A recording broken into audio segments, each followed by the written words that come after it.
Guyut tok kono Iki sak dulur iki sing penting rukun, ana sing dondomi bantal. Ambek nangis.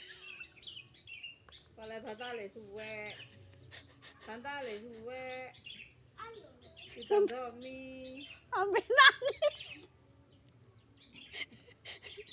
Sing iki ya rupane dhuwit gak patek ono. Golek godhong pepe. Loh. Tapi segar sekali ini dimana dudu rawon ae. Solusine wong desa gak kehilangan akal. Masih gak duwe dhuwit tetep iso mangan. Timbangane sego dudu rawon enakan iki godhong pepe. Ya gak ono sing ngersula. Ikhlas menjalani Syukur kehidupan. semuanya. Sing iko golek lunge telo. Katanya gawe buku.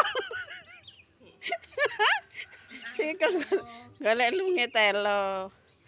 Masih gak ono dhuwit, gak kira sampe gak mangan lho ono desa.